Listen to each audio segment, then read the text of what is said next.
Ang mabagal na pag-ikot ng orasan sa dingding ng malaki at tahimik na kusina ay tila sumasabay sa mabigat na kabog ng aking dibdib. Pinunasan ko ang pawis na namumuo sa aking noo, gamit ang likod ng aking palad habang pinagmamasdan ang kumukulong sabaw ng sinigang na baboy. 3 oras. 3 oras kong matiyagang pinalambot ang karne, tinitimpla ng paulit-ulit ang asim ng sampalok hanggang sa makuha ko ang perpektong lasa. Ito ang paborito ng biyenan kong si Mama Carmen. Sa bawat paghalo ko sa kaldero, may kasamang tahimik na panalangin na sana sa gabing ito ay makita niya ang aking halaga. Na sana matikman niya ang pagmamahal at respeto na iginagawad ko sa kanya bilang ina ng lalaking pinakasalan ko. Sa labas, nagsisimula nang bumuhos ang malakas na ulan. Ang malamig na hanging pumapasok mula sa awang ng bintana ay nagpapakilig sa aking mga balikat, ngunit mas malamig ang pakiramdam na unti-unting gumagapang sa aking kalamnan habang inihahanda ko ang hapagkainan. Inilatag ko ang pinakamalinis na puting mantel, inilagay ang mga porselanang pinggan na iniregalo pa ng aking sariling ina noong araw ng aming kasal at maingat na inayos ang mga kubyertos. Bawat galaw ko ay kalkulado. Bawat detalye ay perpekto. Dahil sa bahay na ito, ang pinakamaliit na pagkakamali ay isang malaking kasalanan. Narinig ko ang mga yabag mula sa hagdan, ang pamilyar at mabigat na paghakbang na sinusundan ng mahinang pag-ungol. Dumating na siya. Si Mama Carmen ay pumasok sa komedor, suot ang kanyang eleganteng bestida na tila ba dadalo sa isang formal na pagtitipon kahit na nasa loob lamang siya ng bahay. Ang amoy ng kanyang mamahaling pabango ay agad na humalo sa amoy ng mainit na sabaw ng sinigang, tila nakikipagkumpetensya at pilit na inaagaw ang espasyo sa hangin. Magandang gabi po, Ma. Luto na po ang hapunan, malambing kong bati, pilit na inilalabas ang pinakamatamis kong ngiti. Hindi niya ako sinagot. Tiningnan lamang niya ako mula ulo hanggang paa, isang tingin na parang sinusuri ang isang maruming basahan na nakakalat sa kanyang malinis na sahig. Umupo siya sa kabisera ng mahabang lamesa, ang pwestong kailanman ay hindi ko pinangahasang upuan. Ilang sandali pa, pumasok na rin si Mark, ang asawa ko, ang lalaking pinangakuan ko ng aking buong buhay. Dumiretso siya sa upuan sa aking tabi, hindi man lang ako tiningnan o tinanong kung kumusta ang naging araw ko. Agad niyang inilabas ang kanyang cellphone. Ang mukha ay naliliwanagan ng asul na ilaw mula sa screen at ang kanyang mga daliri ay walang tigil sa pag-swipe. Nagsimula akong magsandok ng kanin at ulam. Maingat kong inilagay ang pinakamalambot na bahagi ng karne sa pinggan ni Mama Carmen. Habang ginagawa ko iyon, nararamdaman ko ang nakakapasong titig niya sa aking mga kamay. Ito lang ba ang kakainin natin? Basag niya sa nakakabinging katahimikan. Ang kanyang boses ay matining. May himig ng pandidiri na hindi niya man lang sinubukang itago. Buong araw kang nandito sa bahay, wala kang ibang ginawa kundi magluto, tapos ito lang ang ihaharap mo sa akin? Sinigang na amoy palengke. Napalunok ako. Ang init ng sabaw na nakapatong sa lamesa ay biglang nawalan ng halaga. Pasensya na po, Ma. Naisip ko po kasing paborito ninyo ito, kaya pinaghirapan ko po talagang palambutin ang... Hindi ko tinatanong kung anong pinaghirapan mo. Putol niya sa akin. Ang boses ay biglang tumaas at umalingaw-ngaw sa buong komedor. Ang tinatanong ko ay kung bakit puro pang mahirap ang inihahain mo sa pamilyang ito. Sa bagay, ano pa nga ba ang aasahan ko sa isang probinsya ng katulad mo na walang ibang alam kundi ang mamuhay sa putikan? Gusto kong sumagot. Gusto kong ipagtanggol ang sarili ko. Ngunit tulad ng nakasanayan ko sa loob ng 365 araw, ibinaba ko ang aking paningin. Tiniis ko ang hapdi sa aking lalamunan.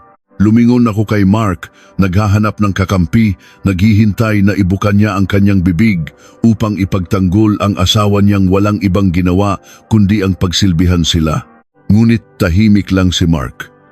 Patuloy siya sa pag-scroll sa kanyang cellphone, tila bingi sa mga masasakit na salitang ibinabato sa akin ng kanyang ina. Wala man lang pagkunot ng noo, wala man lang kahit anong reaksyon. Kumuha ng kutsara si Mama Carmen, hiniwa niya ang karne, at bago pa man niya ito isubo, bigla niyang binitawan ang kutsara. Isang matalim at nakakabinging tunog ang umalingaw-ngaw. Nang buong lakas na inihampas ni Mama Carmen ang kutsarang pilak sa porselanang pinggan. Tumalsik ang mainit na sabaw sa malinis na mantel. Ang porselanang iniregalo ng aking ina ay nagkaroon ng mahabang bitak sa gitna. Nanigas ang buong katawan ko, parang tumigil ang pagtibok ng aking puso. "Hindi ko na masikmura ang pagmumukha mo," sigaw niya. Ang kanyang mga mata ay nanlilisik sa galit. Tumayo siya at itinuro ang pinto. "Nakakasuka kang tingnan. Bawat galaw mo, bawat ginagawa mo sa bahay na ito, nagpapaalala sa akin kung gaano kababa ang naging pagpili ng anak ko. Lumayas ka sa pamamahay ko."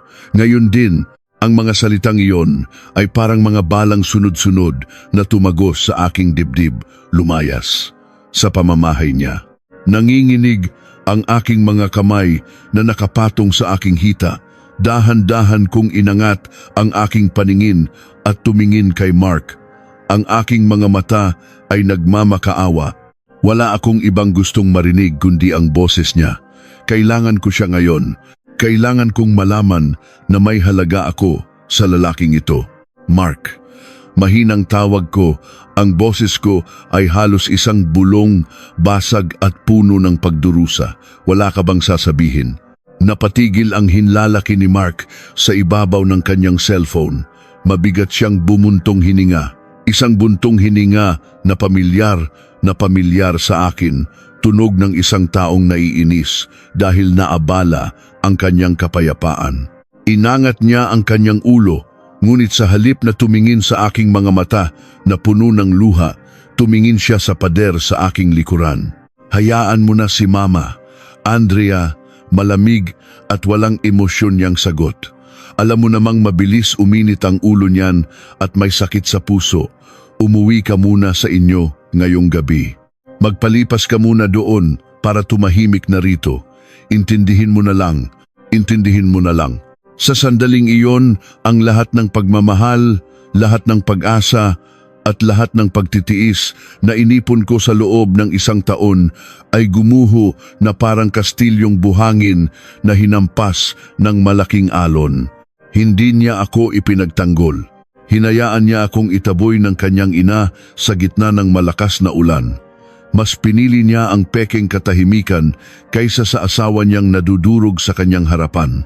Naramdaman ko ang pag-akyat ng init sa aking lalamunan, ngunit ang mga luhang dapat sana ay tutulo ay biglang natuyo. Isang kakaibang lamig ang bumalot sa aking isipan. Tinitigan ko ang basag na porselanang pinggan.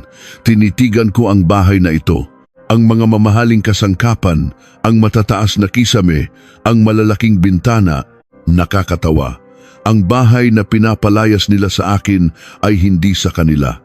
Ang lupang kinatatayuan nito, ang bawat bloke ng semento, ang bawat patak ng pinturang nagpapaganda rito, lahat ng ito ay galing sa pawis at dugo ng aking mga magulang. Ibinenta nila ang aming sakahan sa probinsya at nagbigay ng 20 milyong piso para mabigyan kami ni Mark ng magandang simula, para raw hindi ako maliitin ng kanyang pamilya.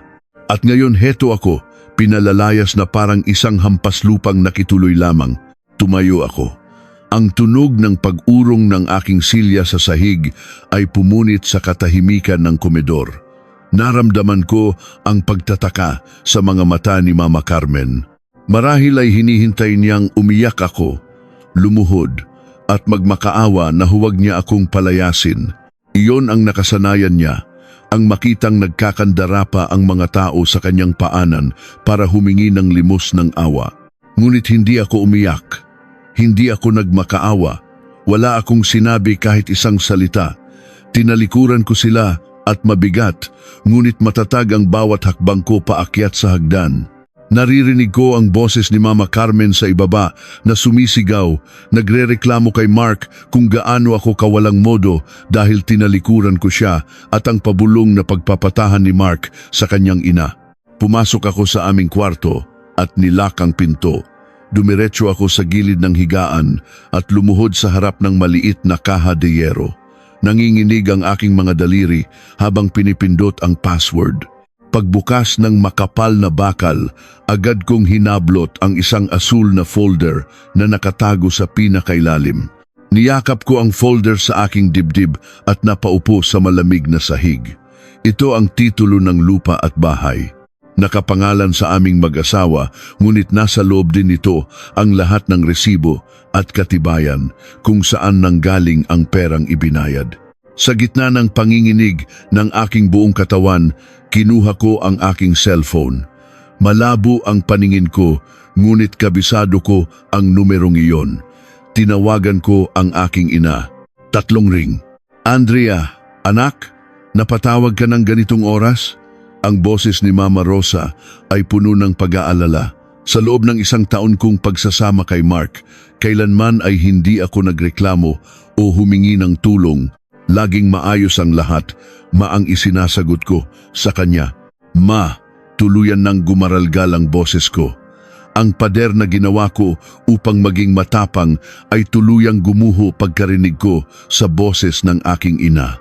Parang isang batang nawawala sa dilim na nakita ang liwanag, doon ako nagsimulang humagulgol ng tahimik, pilit na tinatakpan ang aking bibig upang hindi marinig sa labas ng kwarto. "Ma, gusto ko nang umuwi." Isang mahaba at nakakabinging katahimikan ang bumalot sa kabilang linya. Narinig ko ang malalim na paghinga ng aking ina. Alam niya, bilang isang ina na nagpalaki sa akin, alam niyang hindi ako iiyak ng ganito kung hindi sagad sa buto ang sakit na nararamdaman ko. "Anong ginawa nila sa iyo, anak?"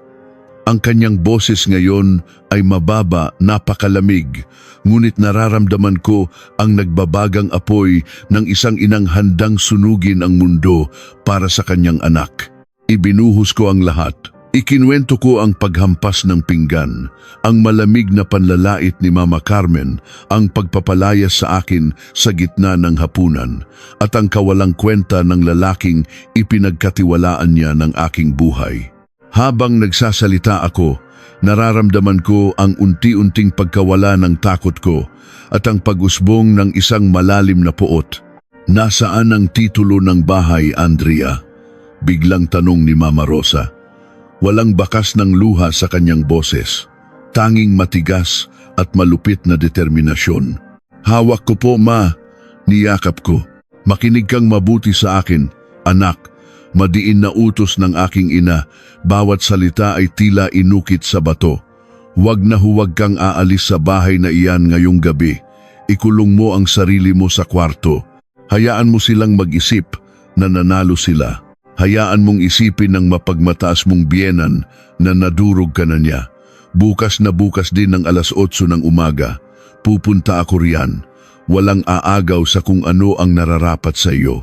Kung hindi ka kayang protektahan ng asawa mo, ako ang tatapos sa kahibangan ng mga taong iyan."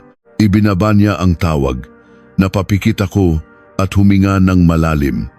Ang boses ng aking ina ay nagbigay sa akin ng kakaibang tapang na ngayon ko lamang naramdaman. Tumayo ako mula sa sahig. Mahigpit na hawak ang asul na folder. Tinitigan ko ang sarili ko sa salamin. Mugto ang aking mga mata. Ngunit ang apoy sa loob nito ay kakasimula pa lamang magliyab. Ngunit bago ko pa man mapunasan ang aking mga luha, nakarinig ako ng mabibigat na yabag papalapit sa aking kwarto. Tumigil ito sa mismong tapat ng aking pinto. Pihit, pihit, pilit na binubuksan mula sa labas. "Andrea, bakit mo nilulak ang pinto? Buksan mo ito," sigaw ni Mark. Ang boses ay may halong inis at autoridad. Tila ba ako pa ang may pinakamalaking kasalanan sa lahat ng nangyari ngayong gabi. Napatigil ako. Tinitigan ko ang kahoy na pinto na naghihiwalay sa aming dalawa. "Huwag mong palakihin ang gulo, Andrea." Dagdag pa niya, kumakalabog na ang kanyang mga kamao sa pinto. Buksan mo ito at mag-impake ka na tulad ng sabi ni Mama. Mag-usap tayo ng maayos bago ka umalis. Nakakuyom ang aking mga kamao. Bubuksan ko ba ang pinto upang sundin ang huling utos ng lalaking ito o mananatili akong tahimik sa dilim upang hintayin ang bukang liwayway at ang paniningil ng aking ina? Pihit, kalabog. Ang bawat pagtama ng kamao ni Mark sa makapal na kahoy ng pinto ay tila mga martilyong pilit na binabasag ang huling natitirang piraso ng aking pag-asa. Nakasandal ako sa malamig na pader, yakap-yakap pa rin ng mahigpit ang asul na folder sa aking dibdib. Pinigilan ko ang aking paghinga. Kinagat ko ang aking nanginginig na ibabang labi hanggang sa malasahan ko ang sarili kong dugo. Ayaw kong makagawa ng kahit anong ingay. Ayaw kong marinig niya ang aking paghikbi. Andrea, ano ba? Nakakahiya kay Mama kung mag-ieskandalo ka pa rito. Buksan mo ang pinto at mag-usap tayo ng maayos. Ang boses niya ay tumagos sa pinto, ngunit wala itong dalang pag-aalala. Wala itong bahid ng pagsisisi. Ang naririnig ko lamang ay ang inis ng isang lalaking naabala ang pagtulog. Mag-usap ng maayos. Paanong naging maayos ang panunood niya sa tuluyang pagdurog ng kanyang ina sa aking pagkatao? Paanong naging maayos ang pagpapalayas sa kanyang sariling asawa sa gitna ng bumabagsak na ulan? Sa loob ng 1 taon, sa tuwing magtataas ng boses si Mark o ang kanyang ina, ako ang unang nagpapakumbaba. Ako ang unang lumalapit na kayuko. Humihingi ng tawad kahit wala akong kasalanan, maibalik lamang ang pekeng kapayapaan sa loob ng bahay na ito. Marahil ay hinihintay niyang gawin ko iyon ngayon. Hinihintay niyang buksan ko ang pinto, lumuha sa kanyang harapan at magmakaawa na ipagtanggol niya ako. Ngunit hindi ko ginawa.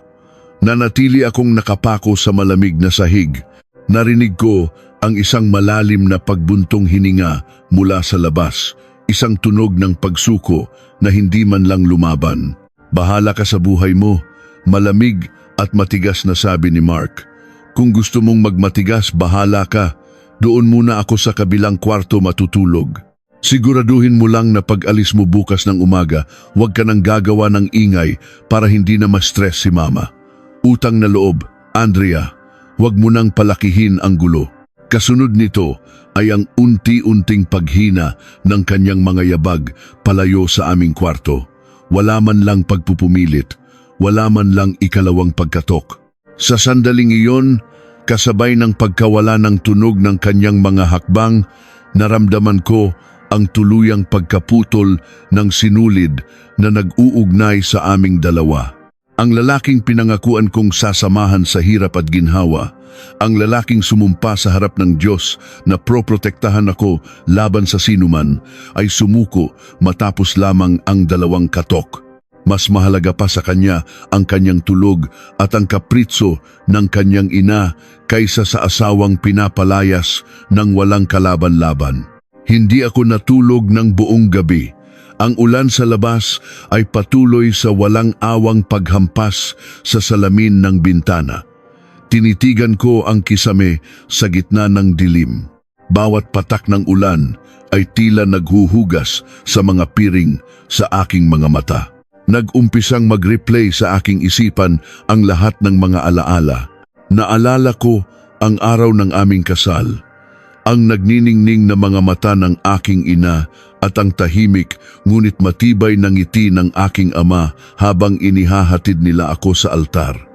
Ibinenta nila ang kalahati ng aming lupain sa probinsya. Ang lupang iyon ay hindi lamang basta lupa. Iyon ang dugo't pawis ng aking mga ninuno, ang sakahan na nagtaguyod sa aking pag-aaral, ang lugar kung saan ako natutong mangarap. Ibinenta nila iyon nang walang pag-aalinlangan para lamang mabilhan kami ng magarbong bahay sa syudad.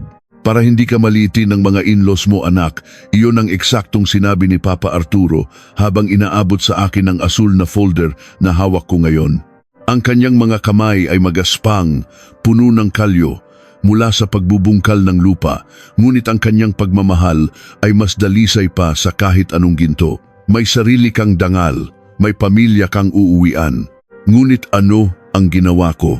Upang mapanatili ang imahe ng isang masunuring manugang, hinayaan kong tapakan nila ang dangal na iyon. Hinayaan kong punahin ni Mama Carmen ang bawat galaw ko. Pinalitan nila ang mga kasangkapang pinili ko at bumili ng mga antigong gamit na gusto niya. Ipinatago niya ang mga simpleng damit na binili ko mula sa sarili kong pinaghirapan at pilit akong pinasuot ng mga mamahaling damit na hindi ko naman gusto para lamang maging presentable sa harap ng kanyang mga mayamang kaibigan. Ginawa nila akong estranghero sa sarili kong pamamahay at sa lahat ng iyon nakatingin lamang si Mark. Nalunod ako sa salitang pagtitiis. Ngunit sa gabing ito, sa malamig na sahig ng kwartong ito, naunawaan ko na ang pagtitiis na walang hangganan ay hindi kabutihan. Ito ay isang uri ng pagpapatiwakal ng sariling kaluluwa. Pagsapit ng madaling araw, humupa ang bagyo. Ang malamig at kulay abong sinag ng umaga ay dahan-dahang sumilip sa mga awang ng kurtina. Tumayo ako mula sa sahig. Manhid na ang aking mga binti at masakit ang aking likod, ngunit ang aking isipan ay kailanman hindi naging kasing linaw ng ngayon. Pumasok ako sa banyo at naghilamos. Tinitigan ko ang sarili ko sa salamin. Mugto ang aking mga mata, maputla ang aking mga labi at gulo-gulo ang aking buhok. Ngunit ang babaeng nasa salamin ay hindi na ang masayahin, inosente at madaling utuin na Andrea. Ang babaeng nakatingin sa akin ngayon ay isang taong namatay kagabi at muling nabuhay ngayong umaga. Naglabas ako ng isang luma at simpleng maleta mula sa ilalim ng kama. Hindi ko isinama ang mga mamahaling damit, sapatos at alahas na binili ni Mark. Ang tanging isinilid ko ay ang mga damit na binili ko bago pa man kami ikasal, ang ilang mahahalagang dokumento at ang asul na folder. Iniwan ko ang aking wedding ring sa ibabaw ng side table. Ang malamig na bakal nito ay wala ng halaga. Eksaktong 7:00 ng umaga, nagsimulang mabuhay ang bahay sa ibaba. Narinig ko ang pamilyar na matinis at mapagmataas na boses ni Mama Carmen na umaalingaw-ngaw mula sa kusina. "Celia, linisin mo ng mabuti iyang hapagkainan. Itapon mo na rin ang basag na pinggan na iyan. Amoy na amoy ko pa rin ang malansang sinigang na niluto ng babaeng iyon kagabi." Narinig ko ang mahinang pagsagot ng aming kasambahay. Sunod ay ang boses ni Mark, tila bagong gising at naghihikab. "Ma, kalma na. Aalis na rin iyon mamaya." Nakapag-impake na siguro, walang ganang sabi ni Mark. "Dapat lang," mataray na sagot ng kanyang ina. "Siguraduhin mo lang na wala siyang nanakawin sa mga gamit natin dito bago siya lumayas. Baka mamaya ay nagtatago pa yan sa kwarto ninyo para magmakaawa sa iyo." Huwag na huwag kang magpapadala sa iyak ng probinsya ng iyan, Mark. Nakakita na ako ng mas magandang ipapalit sa kanya. Yung anak ng Doña Mercedes, iyon ang nababagay sa pamilya natin. Kinagat ko ang aking ibabang labi. Nakahanda na sana akong buksan ang pinto, bumaba at isampal sa kanilang mga mukha ang titulo ng bahay. Ngunit bigla kong naalala ang matigas na bilin ng aking ina kagabi. "Hayaan mong isipin ng mapagmataas mong biyenan na nadurog ka na niya. Bukas na bukas din ng 8:00 ng umaga, pupunta ako riyan." Huminga ako ng malalim at nanatili sa loob ng kwarto. Bawat pag-ikot ng kamay ng orasan ay tila isang mabigat na martilyong pumupukpok sa aking dibdib. 7:30, 7:45, 8:00 ng umaga. Isang malakas na busina ang narinig mula sa labas ng gate. Hindi ito isang simpleng pagbusina. Mahaba, mabigat at mapanlait. Kasunod nito ay ang sunod-sunod at malalakas na pagpindot sa doorbell na tila bawawasakin ng pindutan. Hindi ito tunog ng isang bisitang nahihiyang makakaabala. Ito ay tunog ng paniningil. "Ano ba yan? Ang aga-aga, mambulabog ba naman?" Celia, tingnan mo nga kung sinong patay gutom ang nagwawala sa gate natin. Reklamo ni Mama Carmen mula sa sala. Narinig ko ang pagmamadali ni Celia, ang pagbukas ng gate at ilang sandali pa ang malakas na pagbukas ng pangunahing pinto ng bahay. Dahan-dahan kong binuksan ang pinto ng aking kwarto. Lumabas ako at humakbang patungo sa tuktok ng hagdan. Mula rito, kitang-kita ko ang buong senaryo sa sala. Nakatayo roon ang aking ina, si Mama Rosa. Nakasuot siya ng isang simpleng beige na blusa at itim na pantalon. Ang kanyang buhok ay maayos na nakapusod. Wala siyang suot na naglalakihang diamante tulad ng mga kaibigan ni Mama Carmen, ngunit ang kanyang presensya ay sapat na para higupin ang lahat ng hangin sa loob ng bahay. Ang kanyang tindig ay matuwid, puno ng dignidad at walang bakas ng takot. Sa kanyang likuran ay nakatayo si Papa Arturo. Ang kanyang malalaking balikat ay tila isang pader na hindi matitibag. Ang kanyang mga mata ay may madilim at mabigat na paninindigan na kayang durugin ang sinumang sasalubong sa kanyang tingin. Napatayo si Mama Carmen mula sa pagkakaupo sa sofa. Nawala ang kanyang inis at napalitan ng bahagyang pagkagulat na agad din niyang tinakpan ng kanyang nakasanayang matapobreng ngiti. Hinalukip-kip niya ang kanyang mga braso at itinaas ang kanyang baba. "Aba, balae! Napakaaga niyo naman yata," bungad ni Mama Carmen. Ang boses ay puno ng sarkasmo. "Ano, nandito ba kayo para sunduin ang manugang kong walang modo? Nakapagsumbong na pala agad ang anak ninyo. Sabihin niyo sa kanya, hindi uubra sa akin ang pag-iyak-iyak niya. Pinakain ko siya rito, binigyan ng magandang buhay, pero walang utang na loob, hindi siya nababagay sa pamilya namin." Hindi umimik si Papa Arturo. Tinitigan lamang niya ang biyenan ko na parang isang basurang nakaharang sa daan. Si Mama Rosa ay humakbang ng isa palapit sa gitna ng sala. Ang kanyang mukha ay walang emosyon. Isang napakalamig na katahimikan ang bumalot sa kanya bago siya magsalita.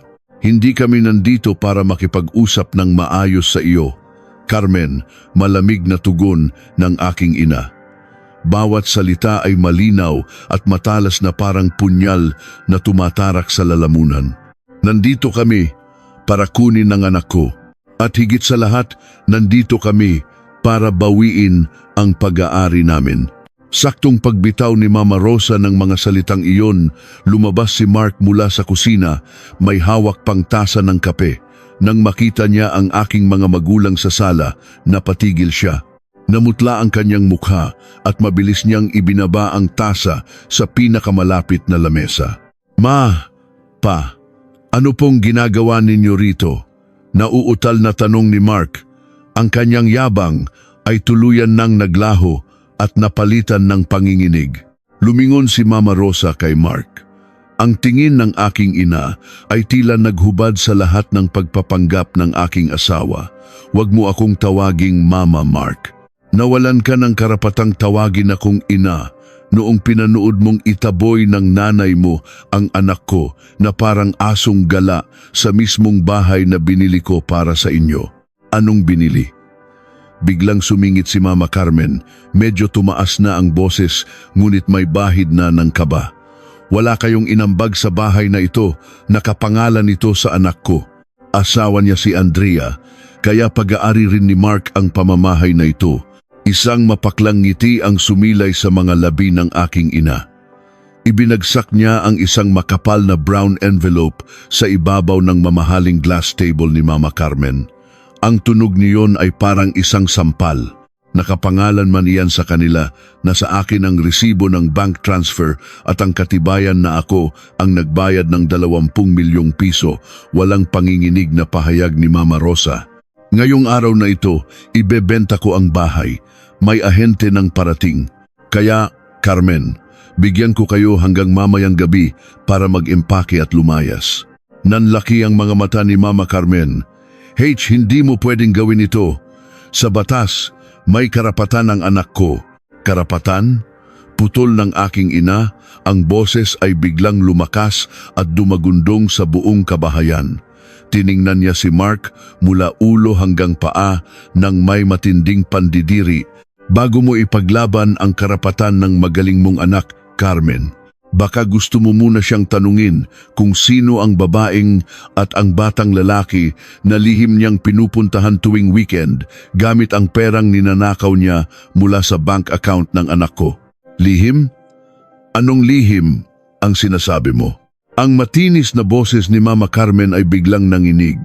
Sinubukan niyang panatilihin ang kanyang nakataas na noo, ang kanyang mapagmataas na tindig at ang ilusyon ng pagiging isang perpektong ginang ng tahanan. Ngunit ang mabilis na pagkurap ng kanyang mga mata at ang panginginig ng kanyang mga labi ay nagkanulo sa kaba na biglang gumapang sa kanyang dibdib. Lumingon siya kay Mark na sa mga sandaling ito ay tila isang estatwang naubusan ng dugo. Namumutla ang kanyang mukha at nanginginig ang kanyang mga kamay na mahigpit na nakakuyom sa gilid ng kanyang hita. Ma, huwag kayong maniwala sa kanila. Gawa-gawa lang nila yan para siraan ako, pautal-utal na sagot ni Mark. Ang kanyang boses ay mahina, parang isang batang nahuling nagnanakaw ng barya. Hindi siya makatingin ng diretsyo sa kanyang ina at lalong hindi siya makatingin sa akin. Isang mapaklang ngiti ang sumilay sa mga labi ng aking ina. Si Mama Rosa ay hindi sumisigaw, hindi nagwawala, ngunit ang bawat galaw niya ay may dalang bigat na nakakadurog ng pagkatao. Dahan-dahan niyang binuksan ang isa pang makapal na brown envelope na hawak niya. Walang nagtangkang magsalita sa loob ng sala. Ang tanging naririnig lamang ay ang mahinang pagpunit ng papel at ang mabibigat na paghinga ng mga taong naghihintay sa hatol. Inilabas ng aking ina ang isang makapal na patong ng mga litrato at dokumento. Isa-isa niya itong inilapag sa ibabaw ng mamahaling glass table ni Mama Carmen. Ang tunog ng bawat makinis na papel na tumatama sa salamin ay tila mga sampal na umaalingaw-ngaw sa tahimik na silid. Napalunok ako. Kahit nanginginig ang mga tuhod ko, humakbang ako palapit sa mesa upang silipin kung ano ang mga iyon. Nang dumapo ang aking paningin sa mga unang litrato, tila may isang malamig na kamay na dumukot sa aking puso at piniga ito ng buong higpit hanggang sa maubusan ako ng hininga. Sa unang litrato, makikita si Mark na nakangiti ng napakatamis. Yakap-yakap niya ang isang batang lalaki na marahil ay nasa 3 o 4 na taong gulang. Sa tabi nila ay isang magandang babae na nakasandal sa balikat ni Mark. Nagtatawanan sila habang may hawak na cake na may nakasulat na "Maligayang ikatlong kaarawan, Enzo." Ang mga sumunod na litrato ay kuha sa iba't ibang lugar. Sa isang magandang beach resort sa Boracay, sa isang mamahaling restaurant at sa loob ng isang maliit ngunit maayos na apartment. Tinitigan ko ang mukha ng bata. Mayroon itong mga mata ni Mark, ang parehong hugis ng kilay, ang parehong kurba ng ngiti. Ang mga ngiting hindi ko kailanman nakita sa mukha ng aking asawa sa loob ng 1 taon naming pagsasama sa bahay na ito. Sino? Sino ang mga ito? Basag ang boses ko nang maitanong ko iyon. Naramdaman ko ang pag-ikot ng aking paningin. Pilit kong inabot ang gilid ng sofa upang hindi ako matumba. Iyan si Clarice, kalmadong sagot ng aking ina. Ngunit ang mga mata niya ay nagliliyab sa galit habang nakatingin kay Mark. Ang babaeng hindi niya kailanman hiniwalayan. At ang batang iyan ang anak niya sa labas. 3 taong gulang. Ibig sabihin, Andrea, bago pa man kayo magpakasal ni Mark, bago pa man siya lumuhod sa harap natin para hingin ang kamay mo, ay may pamilya na siyang binubuhay sa dilim. Napasinghap si Mama Carmen, napatakip siya ng bibig habang nanlalaki ang mga matang nakatitig sa mga litrato sa ibabaw ng mesa. Hindi totoo ito. Mark, sabihin mo sa akin na hindi totoo ito. Anak mo ang batang iyan? May apo ako sa labas na inilihim mo sa akin? Hindi makapagsalita si Mark. Napaluhod siya sa malamig na sahig, sapo-sapo ang kanyang ulo. Ma, patawarin niyo ako. Ma, ipapaliwanag ko. Ngunit hindi pa tapos ang aking ina. Kinuha niya ang ilang piraso ng bank statements at itinapat sa mukha ni Mama Carmen. At alam mo ba kung saan kinukuha ng magaling mong anak ang pangsustento sa pamilyang iyan? Tanong ni Mama Rosa. Ang boses ay patuloy na bumabaon sa kaluluwa ng mga nakikinig. Tingnan mo ang mga resibong iyan, Carmen.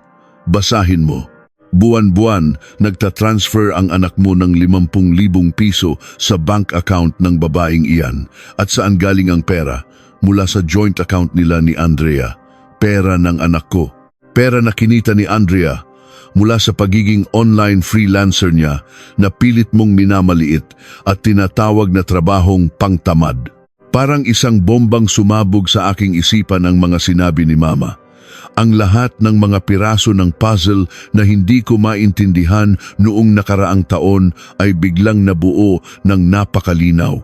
Bigla kong naalala ang lahat ng mga araw na sinabi ni Mark na kailangan niyang mag-overtime sa trabaho kaya hindi siya makakauwi para sa hapunan. Ang mga weekend na kailangan daw niyang umattend ng team building o seminar sa labas ng bayan kaya hindi niya ako masasamahan. Habang ako ay nagpupuyat sa pagtatrabaho sa harap ng computer, nagpapakapagod magluto ng paborito nila at tahimik na lumuluha sa mga panlalait ng kanyang ina sa loob ng bahay na ito. Siya pala ay masayang nagdiriwang ng mga kaarawan at nagbabakasyon kasama ang kanyang tunay na pamilya gamit ang perang pinaghirapan ko. Naramdaman ko ang matinding pandidiri na gumapang mula sa aking sikmura pataas sa aking lalamunan. 1 taon akong natulog sa iisang kama kasama ang lalaking ito. 1 taon kong ibinigay ang aking tiwala, ang aking pagmamahal at ang aking pag-asa na balang araw ay matututunan din niya akong ipagtanggol at pahalagahan. Ngunit ang totoo, ginawa lamang niya akong bangko.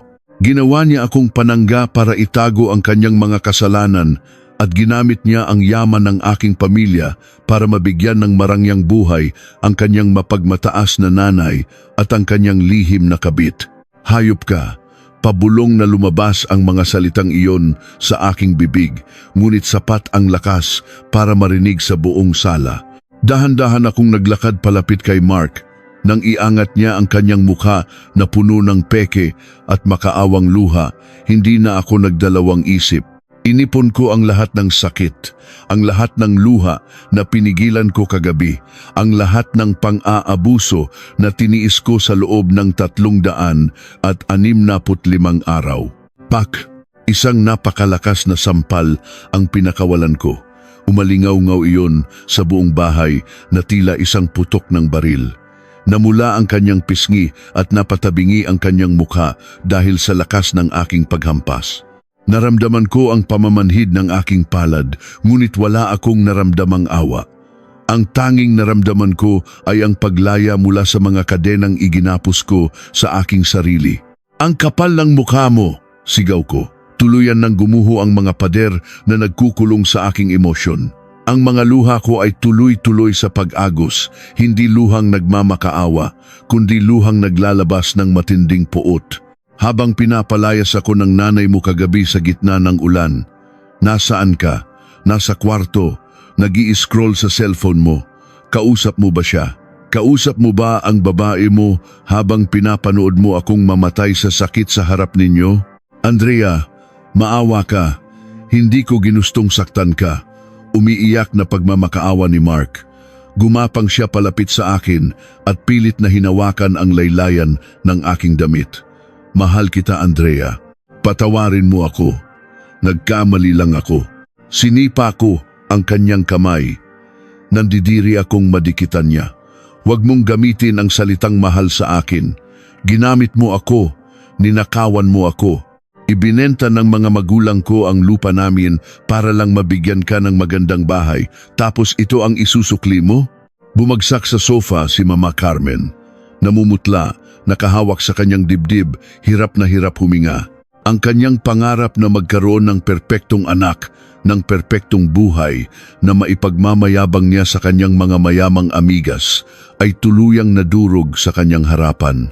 Ang lalaking pinagmamalaki niya, ang anak na palagi niyang ipinagtatanggol, ay isang sinungaling, manloloko at magnanakaw. Lumapit si Papa Arturo at hinawakan ako sa balikat. Isang tahimik na pagpaparamdam na nandito siya, na hindi niya ako pababayaan kahit na gumuho pa ang buong mundo. Tiningnan niya si Mark nang may matinding pandidiri, isang tingin na nagmula sa isang amang nasaktan para sa kanyang anak. Kinuha mo ang anak ko ng buo, ibabalik mo siya ng buo, mababa ngunit nagbabantang sabi ng aking ama. Ngunit ang mga ninakaw mo, pati na ang bawat luhang pinatak ninyo mula sa kanyang mga mata, pagbabayaran ninyo hanggang sa kahuli-hulihang sentimo.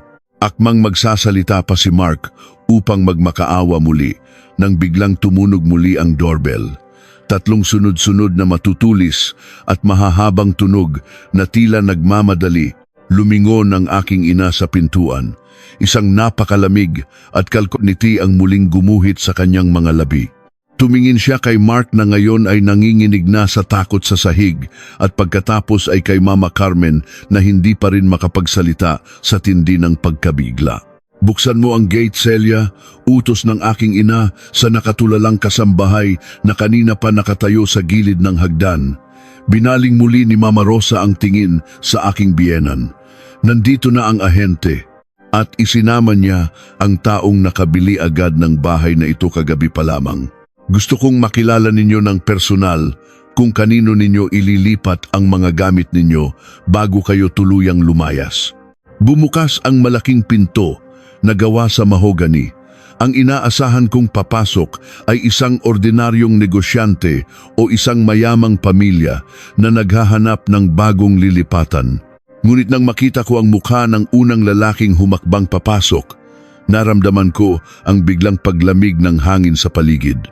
Isang lalaking nasa edad 50, nakasuot ng mamahaling itim na suit at may dalang isang itim na briefcase ang tumayo sa gitna ng sala.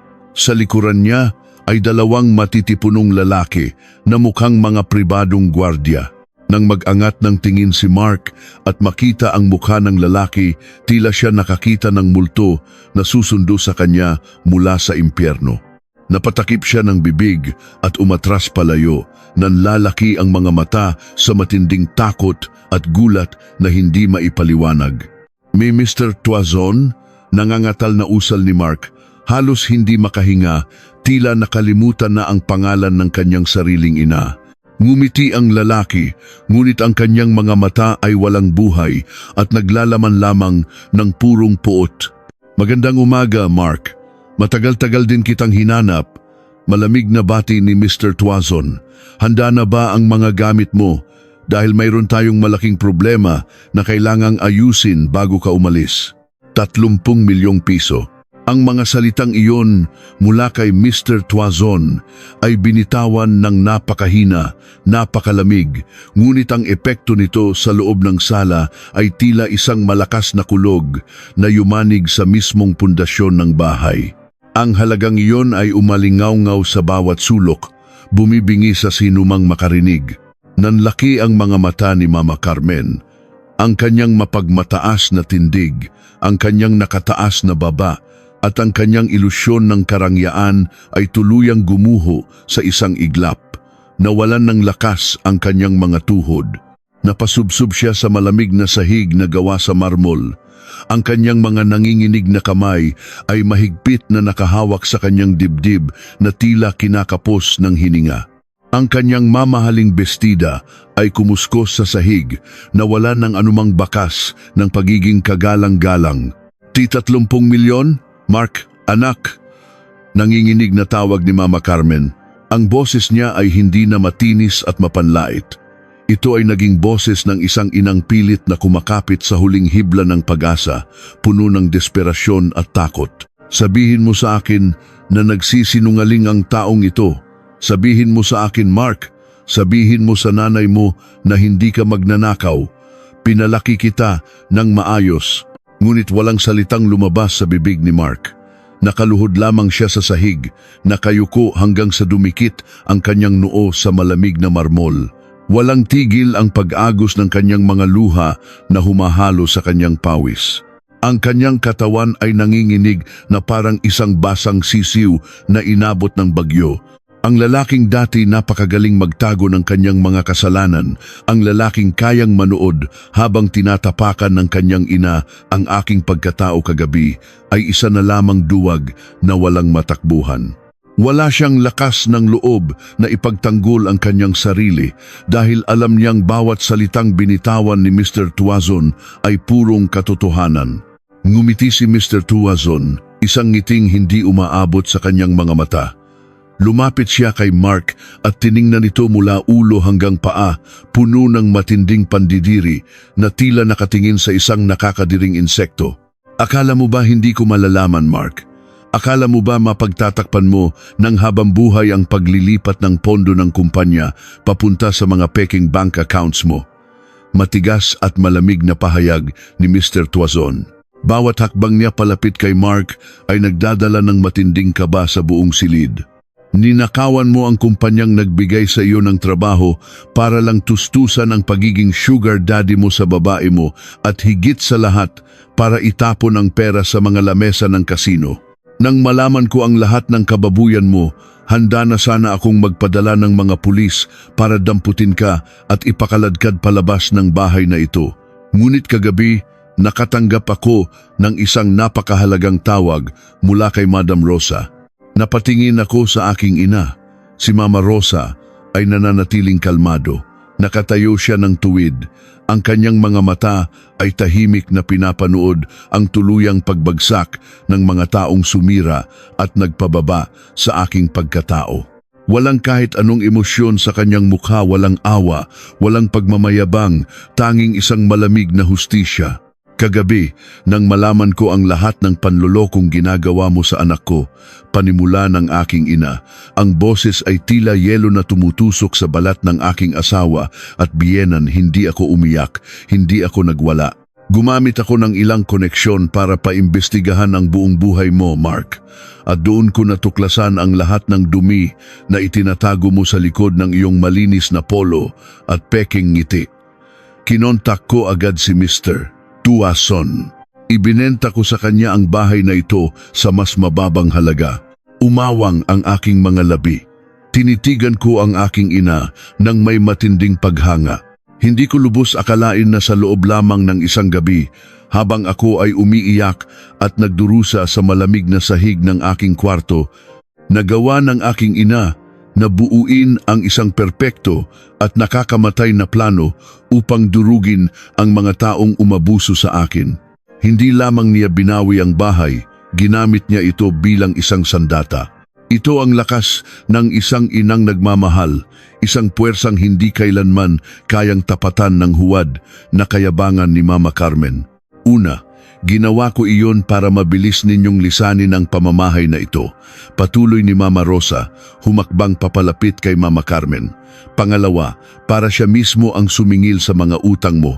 Ngayon, ang lalaking pinagkakautangan mo ng 30 milyong piso ay ang siya na ring bagong may-ari ng bahay na inuuwian mo.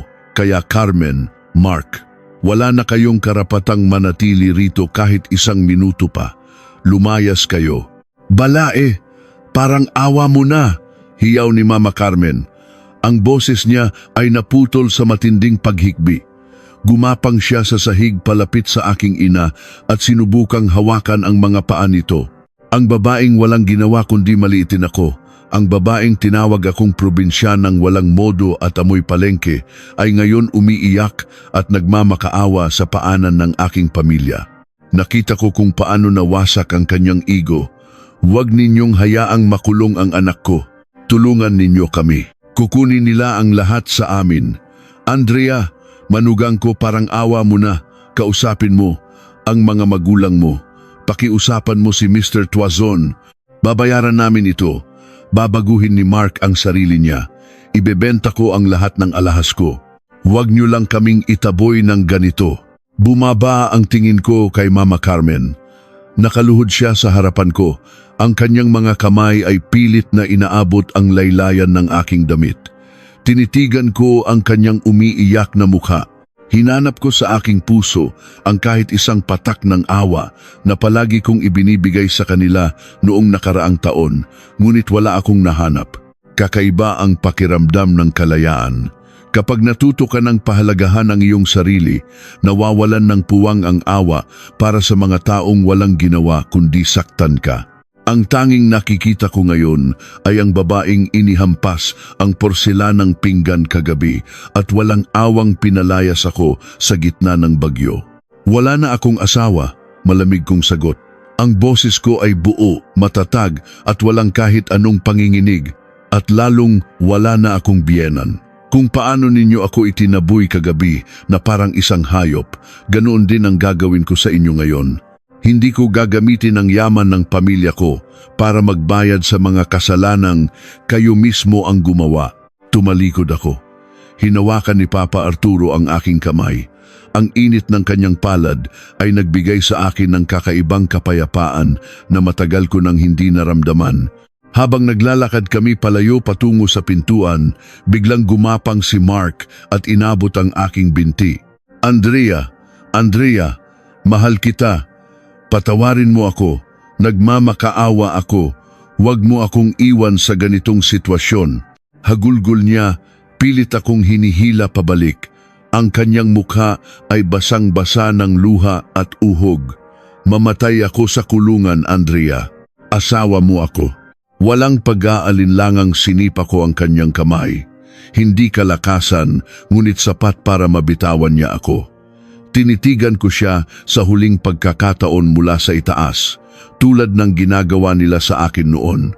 Ginamit mo ako para buhayin ang kabit mo, ninakawan mo ang sarili mong kumpanya para sa sugal. Tapos ngayon, inaasahan mong sasaluhin kita at isasakripisyo ko ang sarili ko para sa iyo. Mapait akong ngumiti. Mabulok ka sa kulungan, Mark. Tuluyan kaming lumabas ng bahay. Kasabay ng malakas na pagsara ng malaking pintuang gawa sa mahogany ay ang tuluyang pagputol ko sa lahat ng ugnayan ko sa pamilyang iyon. Pagsakay namin sa sasakyan ng aking ama, sumandal ako sa malambot na upuan. Tumingin ako sa labas ng bintana, maaliwalas ang kalangitan, walang bakas ng madilim na bagyo kagabi. Naramdaman ko ang pag-agos ng isang maligamgam na luha sa aking pisngi, ngunit sa pagkakataong ito, hindi ito luha ng sakit. Ito ay luha ng purong kalayaan. Nakahinga na ako ng maluwag. Ang mabigat na kadena sa aking leeg ay tuluyan ng naputol. Lumipas ang ilang linggo. Ang tahimik at payapang buhay na matagal ko nang pinapangarap ay unti-unti kong nabuo sa loob ng bahay ng aking mga magulang. Bumalik ako sa aking trabaho bilang isang online freelancer. Masayang inuubos ang aking oras sa mga bagay na nagpapalago sa aking sarili. Inasikaso ko na rin ang mga legal na hakbang para sa aming annulment, kasabay ng tuluyang pagkakakulong ni Mark dahil sa isinampang patong-patong na kaso ni Mr. Tuazon. Si Mama Carmen ay nabalitaan kong napilitang umuwi sa kanilang malayong kamag-anak sa probinsya, bitbit ang labis na kahihiyan, walang pera at walang anak na mag-aalaga sa kanya sa kanyang pagtanda. Naisip ko na tapos na ang lahat. Naisip ko na tuluyan ng sumara ang kabanatang iyon ng aking buhay at hindi ko na kailanman maririnig ang mga pangalan nila. Handa na akong magsimula muli nang may ngiti sa aking mga labi, ngunit tila mapaglaro ang tadhana. Minsan, kung kailan akala mo ay nakatakas ka na sa nakaraan, doon ka nito muling hihilahin pabalik. Isang maulan na gabi, habang mag-isa akong nakaupo sa balkonahe ng aming bahay, nagbabasa ng libro at umiinom ng mainit na tsaa, biglang tumunog ang aking cellphone. Isang hindi pamilyar na numero ang patuloy na nag-flash sa screen. Nag-atubili ako noong una. Ayaw kong sagutin, ngunit may isang kakaibang kutob na nag-udyok sa aking mga daliri na pindutin ang accept button. Hello? Sino ito? Tahimik kong tanong. Pinakikinggan ang tunog ng ulan sa background. Naririnig ko ang mabigat at nagmamadaling paghinga sa kabilang linya. May halong matinding paghikbi, panginginig, at isang tunog ng babaeng tila nawawalan na ng katinuan nang siya ay sumagot. Andrea, ako ito, si Clarice. Nanigas ako. Binitawan ko ang hawak kong tasa at lumikha ito ng mahinang kalampag sa ibabaw ng mesa, ang kabit ni Mark, ang babaeng kasama niya sa mga litrato. Ang babaeng nakinabang sa mga pawis at luhang ibinuhos ko sa loob ng 1 taon. Akmang ibababa ko na ang tawag nang bigla siyang sumigaw ng napakalakas. Isang sigaw na puno ng matinding desperasyon na nagpatayo sa lahat ng balahibo sa aking katawan. Huwag mong ibaba, parang awa mo na. Andrea, tulungan mo ako. Hinahabol kami ng mga taong pinagkakautangan ni Mark sa kasino. Kinuha nila ang anak ko. Andrea, kinuha ng sindikato si Enzo. Bumagsak ang porselanang tasa mula sa aking nanginginig na mga kamay. Basag. Ang mainit na tsaa ay kumalat sa malamig na sahig ng balkonahe, umuusok at unti-unting hinuhugasan ng patak ng ulan na inililipad ng hangin. Ngunit hindi ko ininda ang basag na tasa. Ang buong atensyon ko, ang buong pagkatao ko ay nakapako sa boses na nagmumula sa kabilang linya.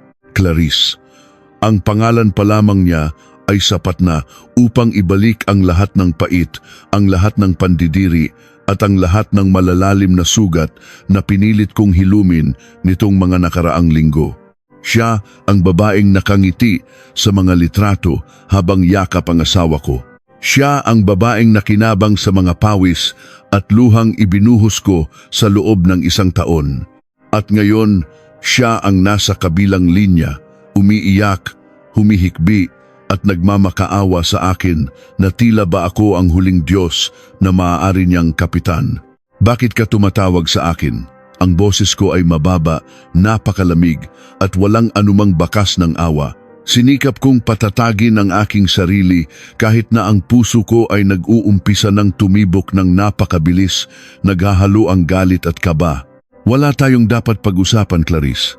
Wala akong pakialam sa iyo, wala akong pakialam kay Mark, at lalong wala akong pakialam sa kahit na anong nangyayari sa inyong dalawa. Binura ko na kayo sa buhay ko. Andrea, parang awa mo na. Alam kong makapal ang mukha ko. Alam kong wala akong karapatang humingi ng tulong sa iyo pagkatapos ng lahat ng paninira at panloloko na ginawa namin sa iyo. Ang boses niya ay basag na basag, puno ng matinding desperasyon na tila ba nakadikit na sa kanyang lalamunan ang malamig na kamay ng kamatayan. Pero wala na akong ibang matakbuhan, Andrea. Wala na akong malapitan. Problema mo na iyan. Huwag mo akong idamay sa mga kasalanan ninyo. Matigas kong sagot, akmang pipindutin na ang end call button. Kinuha nila ang anak ko. Isang nakakabinging sigaw ang pinakawalan niya na nagpatigil sa aking mga daliri.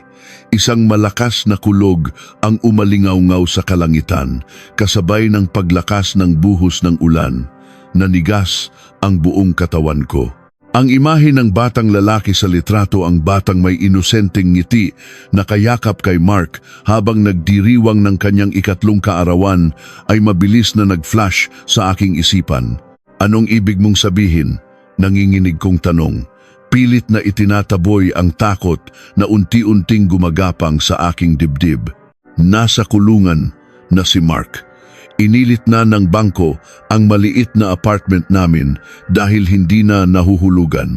Akala ko iyon na ang pinakamasama. Pero kagabi, pinasok kami ng mga lalaking pinagkakautangan niya sa kasino.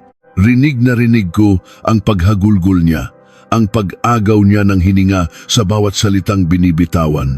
Hindi lang pala sa kumpanya ni Mr. Tuazon siya nagnakaw, Andrea. May utang siyang 5 milyong piso sa isang malaking sindikato ng sugal. At dahil wala akong maibayad, kinuha nila si Enzo. Kinuha nila ang 3 taong gulang kong anak. Napapikit ako ng mariin, isang bata, isang inosenteng bata na walang kamalay-malay sa kasakiman ng kanyang mga magulang. Bakit ako, Clarice? Tanong ko. Ang galit at pagkalito ay nag-aagawan sa aking isipan. Bakit sa akin ka lumalapit? Gusto mo bang bayaran ko ang utang ng lalaking nanloko sa akin para iligtas ang anak ninyong dalawa? Baliw ka ba? Wala akong obligasyon sa inyo. Dahil alam kong mabuti kang tao, Andrea. Patuloy niyang pagmamakaawa. Nagmakaawa ako sa nanay ni Mark kay Mama Carmen pero pinagtabuyan niya ako. Sinisi niya ako sa pagkakakulong ng anak niya at wala na rin siyang pera. Wala akong pamilyang malalapitan. Sabi ng mga lalaki, kung hindi ako magdadala ng 5 milyong piso bago maghating gabi bukas, ibebenta nila ang anak ko sa mga sindikatong nagpupuslit ng mga bata palabas ng bansa. Parang awa mo na, Andrea. Kahit gawin mo akong alipin habang buhay, kahit araw-araw mo akong saktan, tatanggapin ko, iligtas mo lang ang anak ko. Ibinaba ko ang tawag. Hindi ko na kaya pang marinig ang kanyang mga pag-iyak. Pinatay ko ang aking cellphone at napahawak sa pasimano ng balkonahe habang habol ang aking hininga.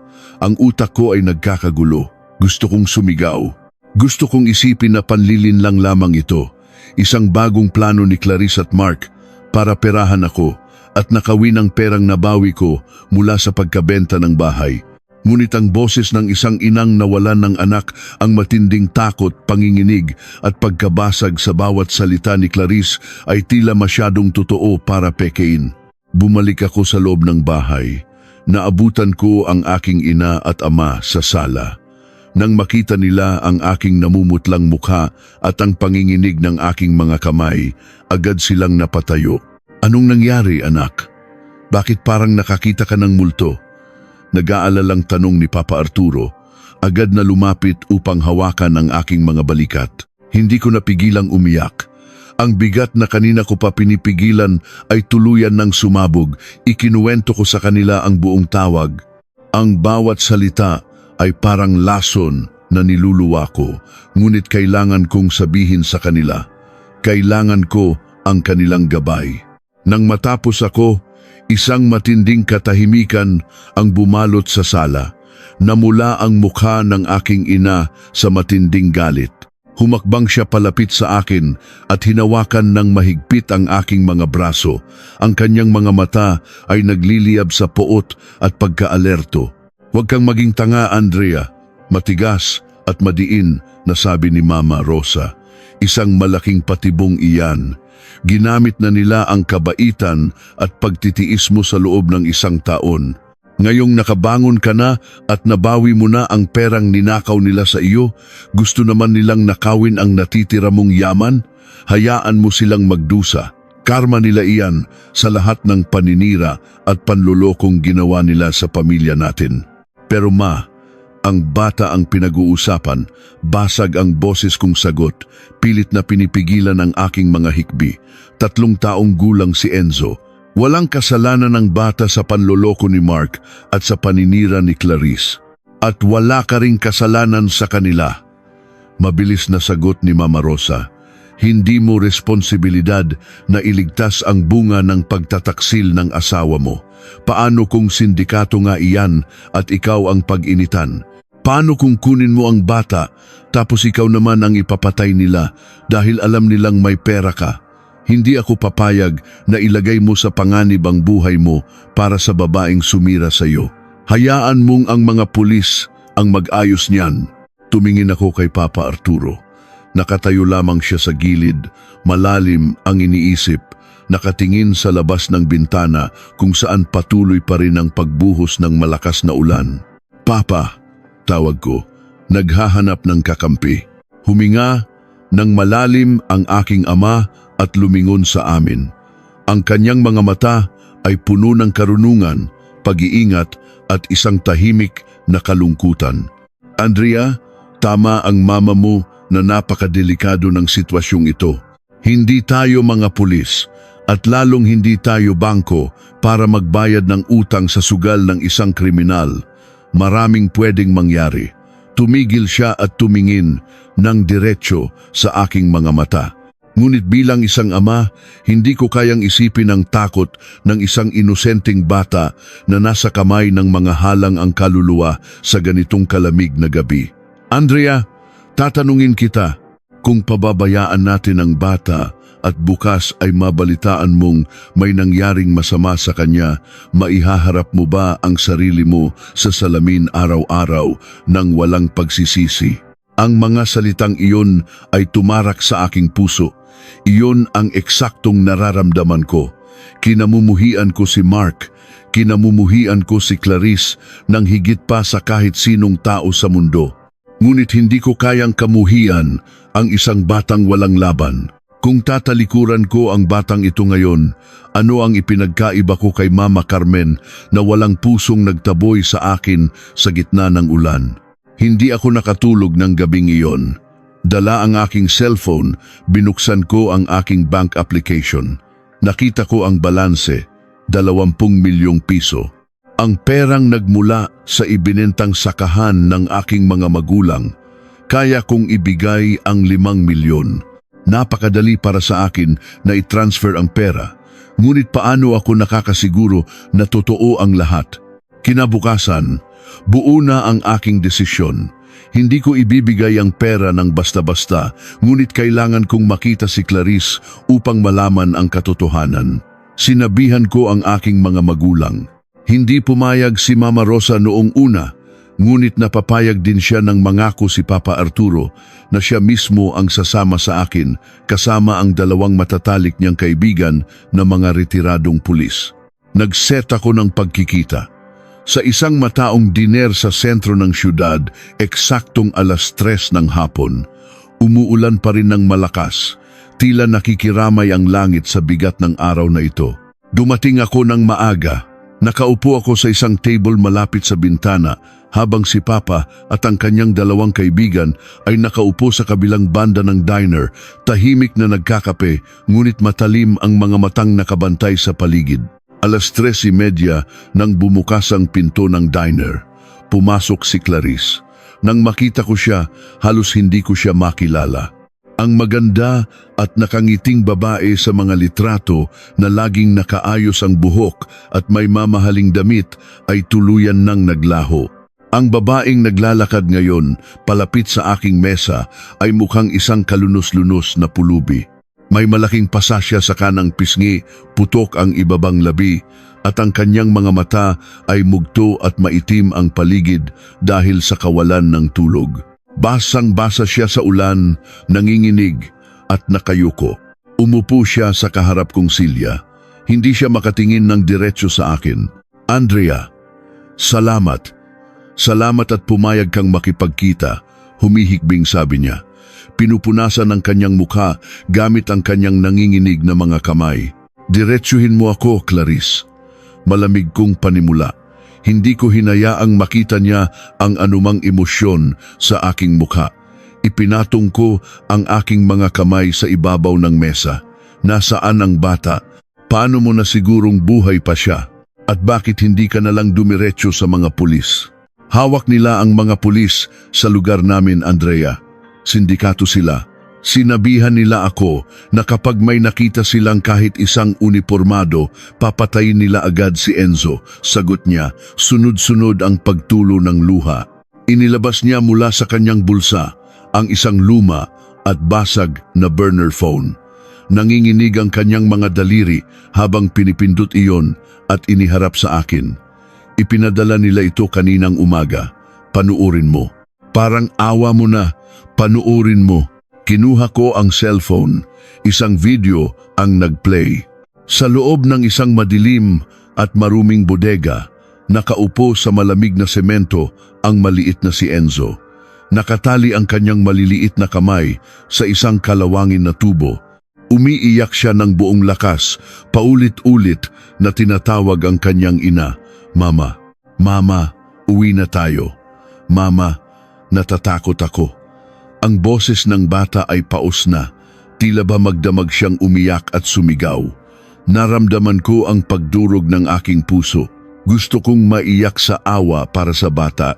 Ngunit bago matapos ang video, isang lalaking nakasuot ng itim na bonnet ang humarap sa kamera. Ang mga mata lamang niya ang nakikita at ang mga ito ay puno ng kasamaan. 5 milyon, Sabi ng lalaki sa video, ang boses ay magaspang at nagbabanta bago maghating gabi. At alam namin na wala kang pera, Clarice. Kaya ibigay mo ang mensaheng ito sa asawa ng hayop na si Mark. Sabihin mo kay Andrea, alam namin na kakabenta lang ng bahay niya. Alam namin na may hawak siyang 20 milyong piso sa bangko. Sabihin mo kay Andrea na kung hindi siya magbabayad para sa utang ng asawa niya, alam namin kung saan nakatira ang mga magulang niya sa probinsya. Biglang namatay ang video. Nanigas ang buong katawan ko. Parang tumigil ang pag-ikot ng mundo. Ang ingay sa loob ng dinner ay tuluyang naglaho. Hindi lamang nila kinidnap ang bata para pilitin si Clarice. Alam nila ang pangalan ko. Alam nila kung magkano ang pera ko. At higit sa lahat, pinagbabantaan nila ang buhay ng aking mga magulang. Sino ang nagbigay sa kanila ng impormasyong iyon? Paano nila nalaman ang tungkol sa 20 milyon? Iniangat ko ang aking paningin at tinitigan si Clarice nang may matinding takot at galit. Ngunit bago ko pa man siya masigawan upang magtanong, isang malakas na tunog ng gulong na biglang pumreno ang umalingawngaw sa labas ng diner. Napatingin ako sa bintana.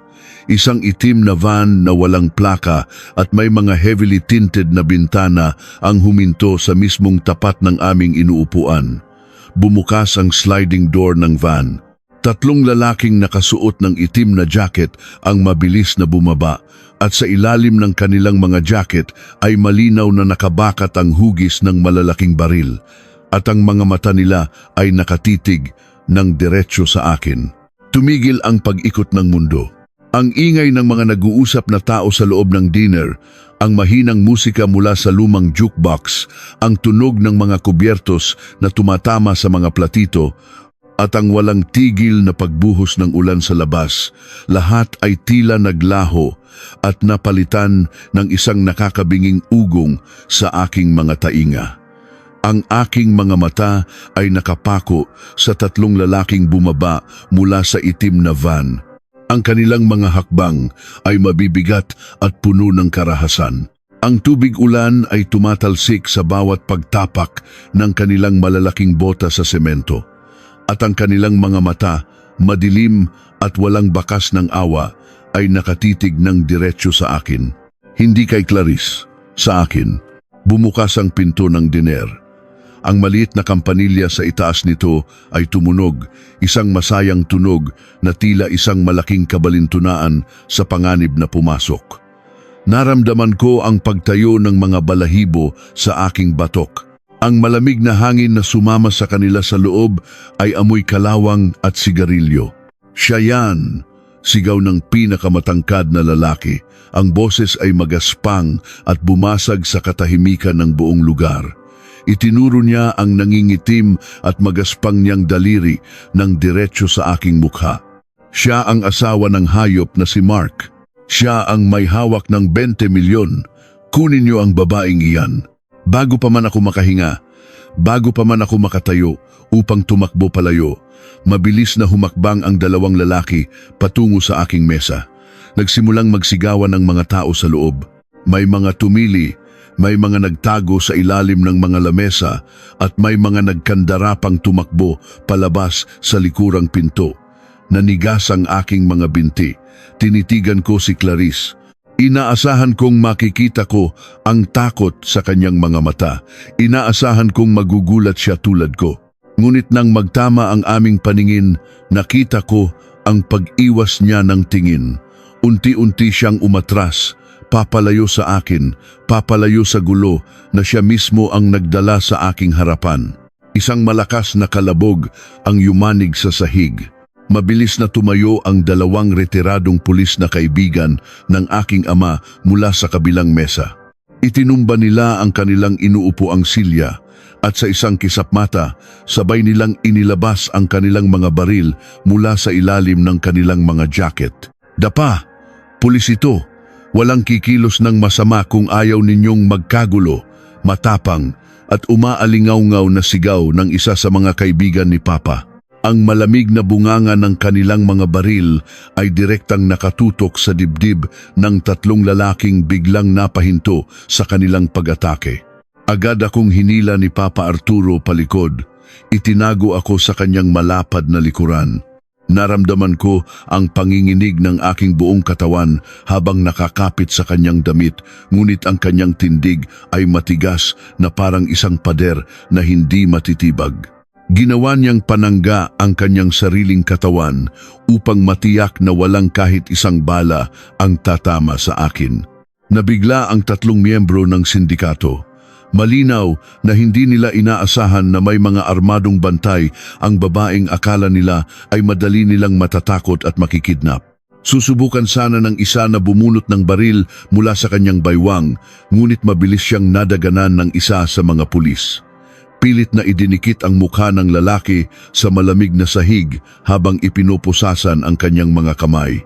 Ang dalawa pa, nang makitang wala silang laban sa mga veteranong alagad ng batas at nang marinig ang paparating na sirena ng mga tunay na rumesponding pulis mula sa labas, ay dahan-dahang itinaas ang kanilang mga kamay bilang pagsuko.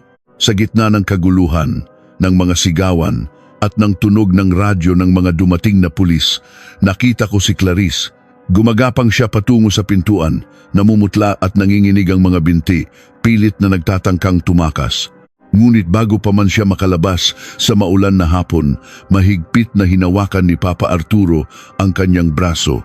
"Saan ka pupunta?" Matigas na tanong ng aking ama. Ang kanyang boses ay hindi sumisigaw, ngunit may dalang bigat na tila papatay. "Bitawan niyo ako! Wala akong kinalaman dito! Biktima lang din ako!" Umiiyak na sigaw ni Clarice, pilit na nagpupumiglas at lumuluhan ng napakalakas upang makakuha ng awa sa mga taong nakatingin. "Paparating na sila! Kukunin nila ang anak ko! Kailangan kong iligtas si Enzo." Ngunit ang lalaking nakadapa sa sahig, ang pinuno ng tatlong dumating na sindikato, ay lumingon sa kanya at mapaklang tumawa. Dumura ito sa sahig, isang halo ng dugo at laway, at tinitigan si Clarice ng may matinding pandidiri. "Anong biktima? Anong walang kinalaman?" Nanunuyang sigaw ng lalaki na nagpatigil sa lahat ng tao sa loob ng diner. "Ang galing mo ring umarte, Mrs. Ikaw ang tumawag sa amin kagabi. Sabi mo, nandito ang asawa ng hayop na si Mark at siya ang magbabayad ng 5 milyong utang niya. Ikinanta mo sa amin ang babaeng ito. Sabi mo, may hawak na 20 milyon ang babaeng iyan mula sa naibentang bahay, kaya madali namin siyang mapipilit kung tatakutin namin at ipapakidnap. Parang isang malamig na balde ng yelo ang ibinuhos sa aking buong katawan. Nanlambot ang aking mga tuhod at napahawak ako sa gilid ng mesa upang hindi tuluyang bumagsak. Tinitigan ko si Clarice. Ang babaeng ilang minuto pa lamang ang nakalipas ay umiiyak, nagmamakaawa at isinasangla ang kanyang kaluluwa para lamang iligtas ang kanyang anak. Ang babaeng ginamit ang aking konsensya, ang aking pagiging ina sa puso upang hilahin ako sa impyernong ito. Lahat ng iyon ay isang malaking kasinungalingan. Isang patibong na siya mismo ang naglatag. "Nasaan si Enzo?" tanong ko. Ang boses ko ay kalmado, ngunit may dalang lamig na nakakapangilabot, mas malamig pa sa bagyo sa labas. Humakbang ako palapit sa kanya, hindi ininda ang takot mula sa nangyaring kaguluhan. "Tatanungin kita ng isang beses lang, Clarice, nasaan ang inosenteng anak mo na ginamit mo para paglaruan ang awa ko?" Hindi siya makatingin sa akin. Umiwas siya ng paningin, bumagsak sa kanyang mga tuhod at nagsimulang humagulgol ng malakas. Nasa nanay ko sa probinsya. Ligtas siya, basag niyang pag-amin. Ang bawat salita ay parang kutsilyong pumuputol sa huling hibla ng aking kabutihan. Ang video na ipinakita niya sa akin, ang pag-iyak ng bata. Lahat iyon ay plinano. Siguro ay tinakot niya ang sariling anak, o siguro ay kinuha niya ang video noong nagwawala ang bata sa isang simpleng pag-iyak at ginamit iyon para manipulahin ako. Ginamit niya ang inosenteng bata upang iligtas ang sarili niya.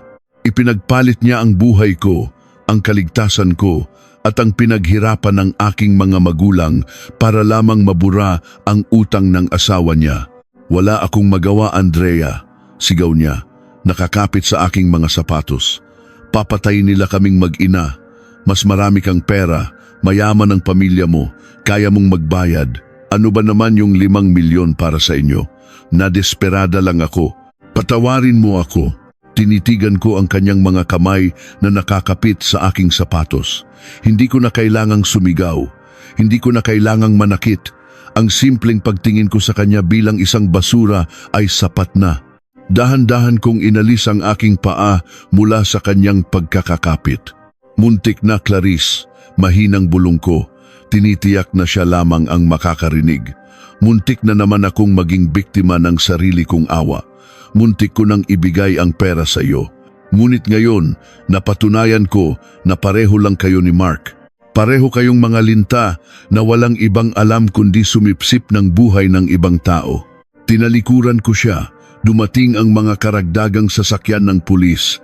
Dinala ang 3 miyembro ng sindikato at kasama nilang pinusasan si Clarice dahil sa kasong pangingikil, panlilinlang at sabwatan sa tangkang pagkidnap. Habang isinasakay siya sa patrol car, lumingon siya sa akin, umiiyak at sumisigaw ng aking pangalan.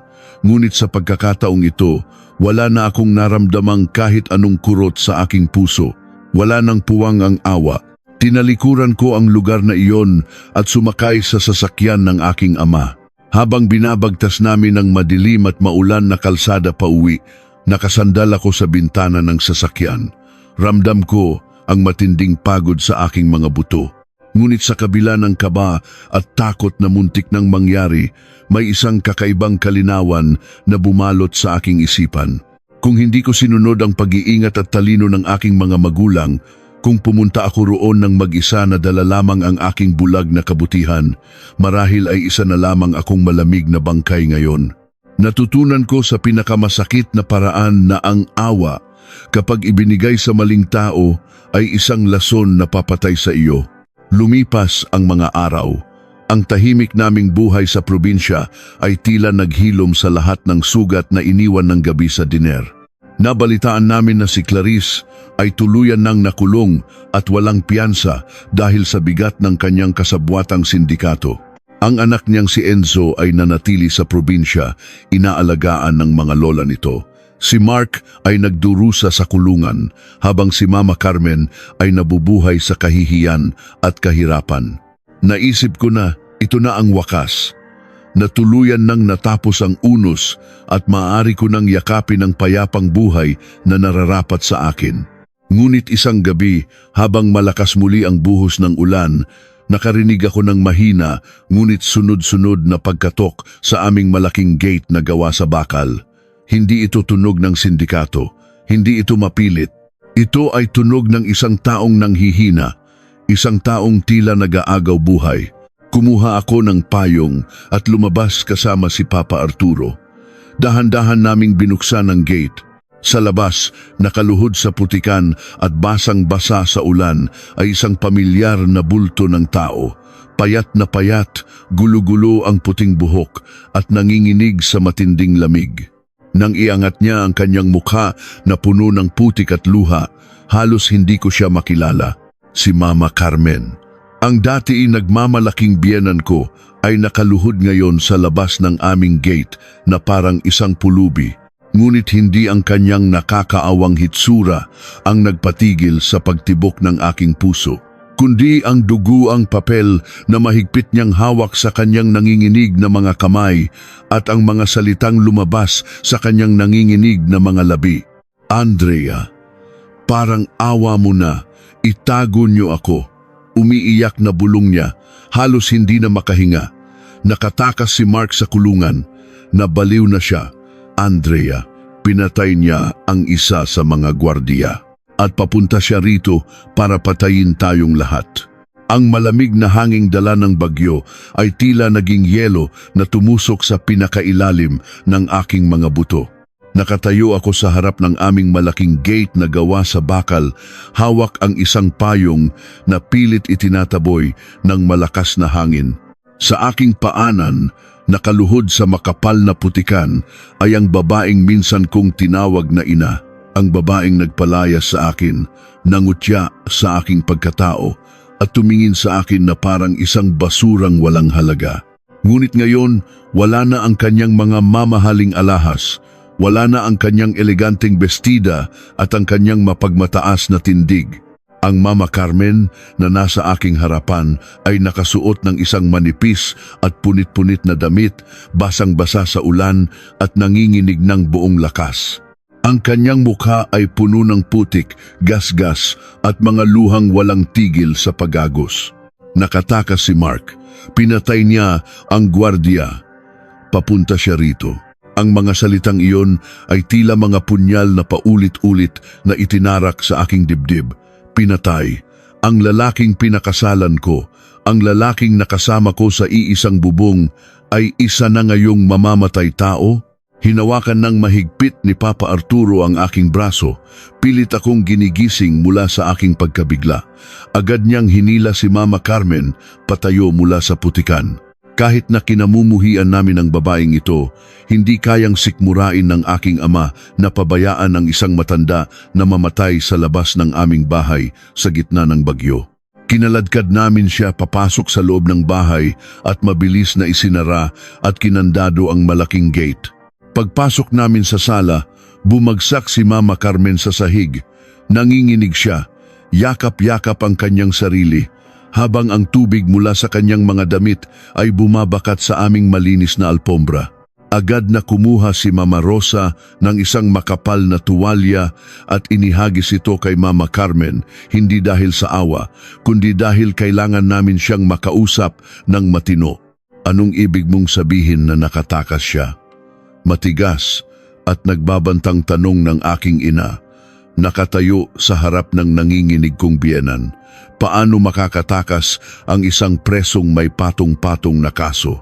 At bakit dito siya pupunta? Binalot ni Mama Carmen ang tuwalya sa kanyang nanginginig na balikat. Tumingala siya sa amin. Ang kanyang mga mata ay nanlalaki at puno ng purong kilabot. Nawala na siya sa katinuan. Balae, humihigbing sagot ni Mama Carmen. Ang boses ay paos at basag. Mula nung makulong siya at nang malaman niya na si Clarice ang nagpakidnap sa sariling anak para ibenta siya sa sindikato, gumuho ang mundo niya. Nalaman din niya na tuluyan nang naaprubahan ang pagkuha ninyo sa lahat ng natitira niyang pera, ang ego niya, ang kayabangan niya. Lahat iyon ay nadurog. Ilang buwan siyang hindi nagsasalita sa loob ng selda. Hanggang kahapon, napalunok ako, pilit na inuunawa ang mga nangyayari. Ang lalaking kilala ko ay isang duwag. Isang lalaking kayang magtago sa likod ng palusot at kasinungalingan, ngunit hindi isang lalaking kayang pumatay. Ngunit naalala ko na ang isang duwag na nawalan ng lahat ng pwedeng makapitan ay nagiging isang mapanganib na halimaw. Inililipat nila siya ng selda dahil nag-aamok siya. Patuloy ni Mama Carmen, patuloy ang pag-agos ng kanyang mga luha. Inagaw niya ang baril ng gwardiya, binaril niya ito sa dibdib. Tumakas siya sakay ng isang delivery truck na palabas ng presinto. Kaninang hapon, tumawag siya sa akin gamit ang isang ninakaw na cellphone. Ang boses niya, hindi na iyon ang anak ko. Sabi niya, pupunta siya rito. Sabi niya, wawakasan niya ang lahat. Isasama niya sa impyerno ang pamilyang sumira sa buhay niya. Kayo iyon, Andrea, tayong lahat iyon. Nanlamig ang buong katawan ko, parang hinihigop ang lahat ng hangin sa loob ng aming sala. Papunta siya rito, isang baliw na armado at uhaw sa dugo. Mabilis na kumilos si Papa Arturo.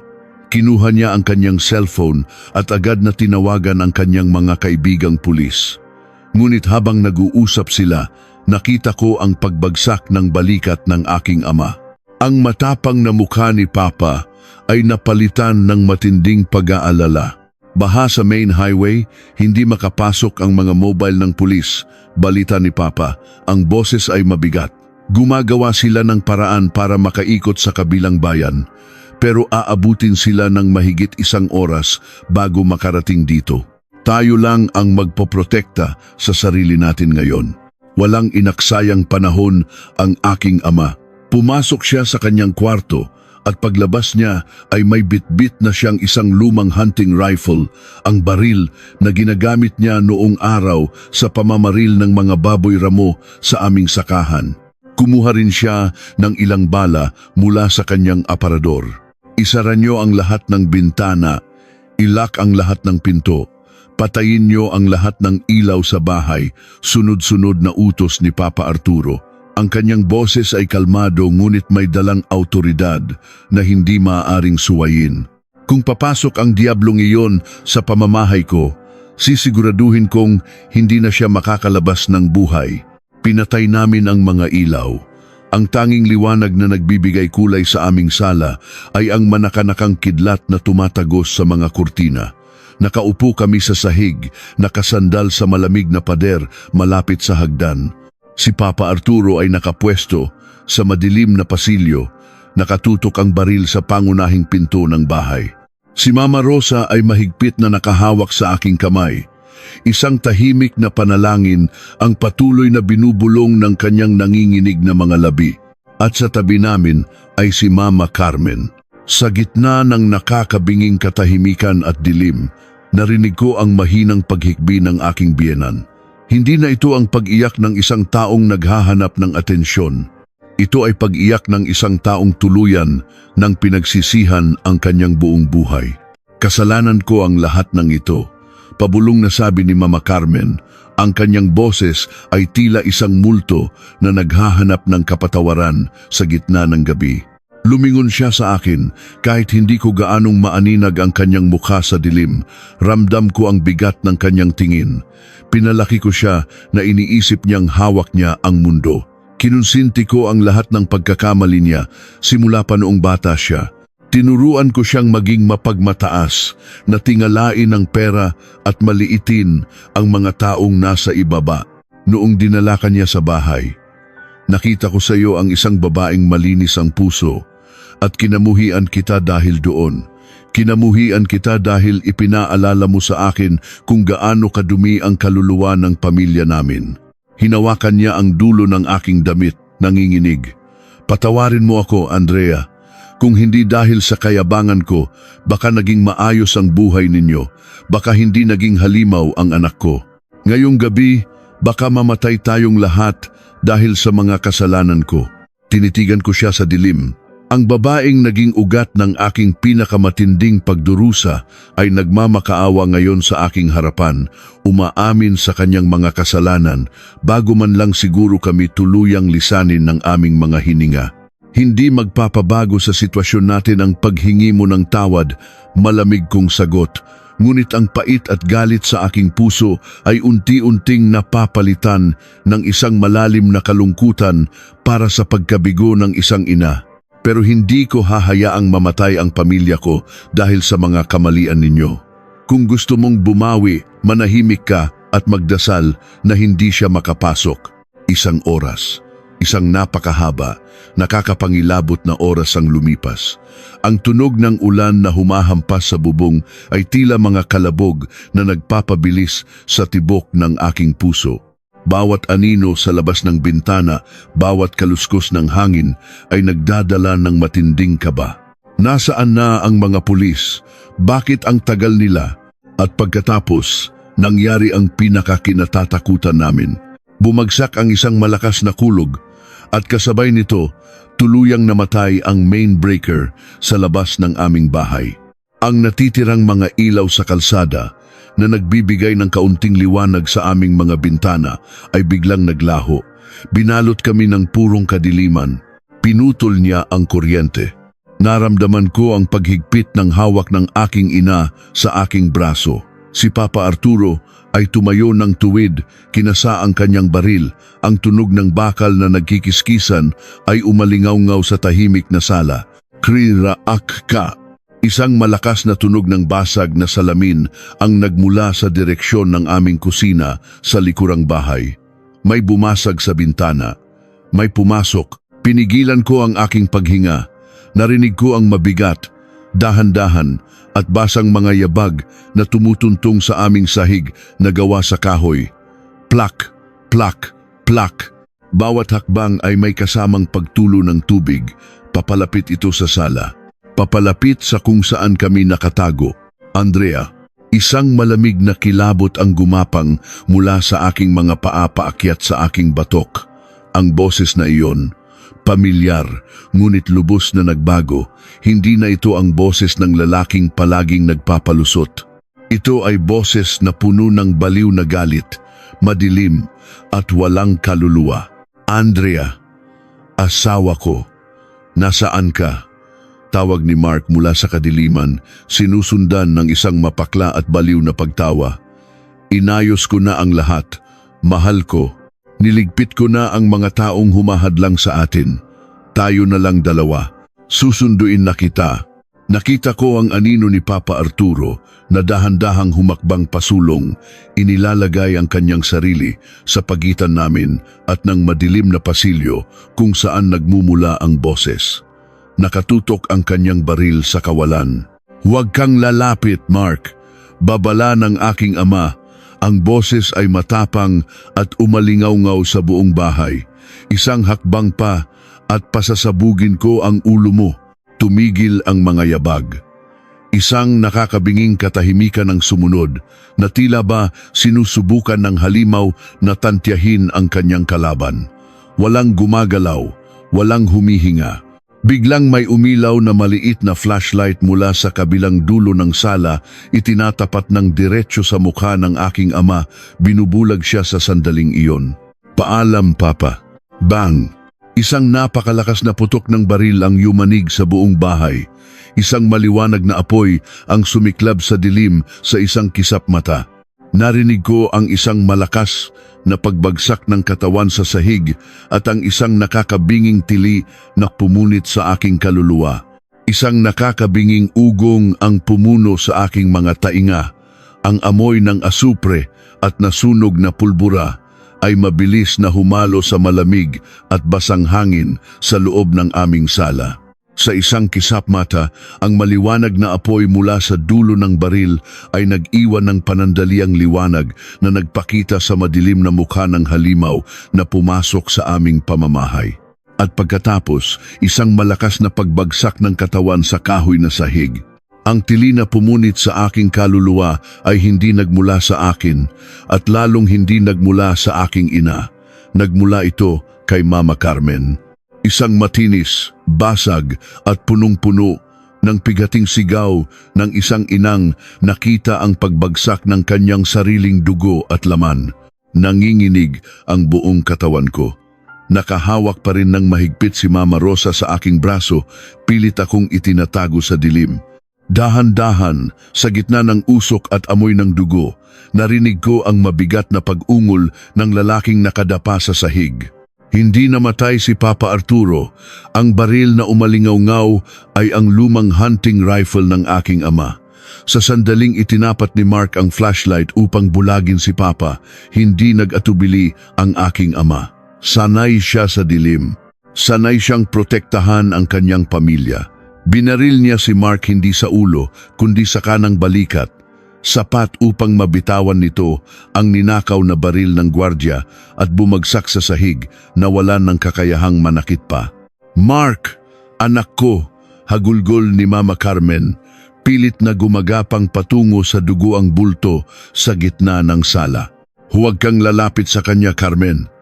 Matigas at nagbabantang sigaw ni Papa Arturo. Mabilis siyang humakbang pasulong at sinipa, papalayo ang baril na nabitawan ni Mark. Pumuwesto ang aking ama sa itaas ng aking asawa, nakatutok pa rin ang kanyang hawak na rifle sa ulo nito.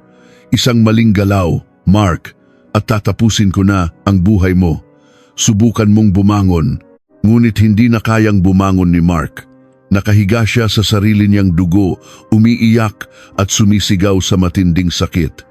Ang kanyang mga kamay ay pilit na tinatakpan ang butas sa kanyang balikat. Ngunit sa kabila ng sakit, Sa kabila ng pag-agos ng kanyang dugo sa aming malinis na sahig, narinig ko ang isang tunog na nagpatayo sa lahat ng balahibo sa aking katawan. Tumatawa siya, isang mapakla, basag at baliw na halakhak. Wala na ang lahat. Bulong ni Mark sa pagitan ng kanyang mga halakhak at pag-ubo ng dugo. Kinuha ninyo ang lahat sa akin, ang bahay ko, ang pera ko, ang kalayaan ko. Kayo ang sumira sa buhay ko, Andrea. Ikaw ang sumira sa akin. Hindi ko na mapigilan ang aking sarili. Binitawan ko ang kamay ng aking ina at dahan-dahang humakbang palabas mula sa dilim. Ang malamig na hangin mula sa basag na bintana ay humahampas sa aking mukha, ngunit wala na akong nararamdamang lamig. Wala na akong nararamdamang takot. Tinitigan ko ang lalaking nakadapa sa sahig. Ang lalaking minsang minahal ko ng buong puso. Ang lalaking pinag-alayan ko ng aking mga pangarap ay isa na lamang kaawa-awang nilalang na kinain ng sariling kasakiman. Hindi ako ang sumira sa iyo, Mark. Malamig at matatag kong sagot. Ang boses ko ay hindi nanginginig. Bawat salita ay may dalang bigat ng katotohanan. Ikaw ang pumili ng landas na ito. Ginawa mo akong panangga sa mga kasalanan mo. Ninakawan mo ang kumpanya mo. Niloko mo ako para buhayin ang kabit mo. At nang matuklasan ang lahat ng dumi mo, sa halip na harapin mo ang mga pagkakamali mo, sinisi mo ang ibang tao. Walang sumira sa buhay mo, Mark, kundi ang sarili mong kayabangan. Tiningala niya ako. Sa kaunting liwanag mula sa labas, nakita ko ang kanyang mga mata. Wala na roon ang lalaking nakilala ko. Wala ng kaluluwa. Tanging isang madilim na kawalan. Bago pa man siya makasagot, nakarinig kami ng sunod-sunod at nakakabinging tunog ng sirena mula sa labas.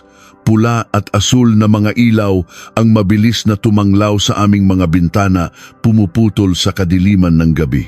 Nakarating na ang mga pulis. Isang malakas na kalabog sa aming pangunahing pinto. "Pulis, buksan niyo ang pinto." Mabilis na binuksan ni Mama Rosa ang pinto. Pumasok ang 12 armadong pulis, may mga hawak na mahahabang baril at malalakas na flashlight. Agad nilang pinaligiran si Mark. Idinapa siya sa sahig ng mas maayos at pinusasan ang kanyang mga duguaang kamay sa kanyang likuran. Dumating din ang mga paramedic upang lapatan ng paunang lunas ang kanyang sugat bago siya isakay sa ambulansya na may mahigpit na bantay. Habang kinakaladkad si Mark palabas ng aming bahay, lumingon siya sa akin sa huling pagkakataon. Walang salitang lumabas sa kanyang bibig, ngunit ang kanyang mga mata ay nagmamakaawa, naghahanap ng kahit isang patak ng awa na palagi kong ibinibigay sa kanya noon. Ngunit tumalikod ako. Tuluyan ko nang isinara ang pinto ng aking puso para sa kanya. Napaupo si Mama Carmen sa isang gilid, tahimik na umiiyak habang nakatingin sa dugo ang sahig. Nilapitan siya ng 2 pulis upang dalhin din sa presinto para kunan ng pahayag. Nang itayo siya ng mga alagad ng batas, tiningnan niya ako.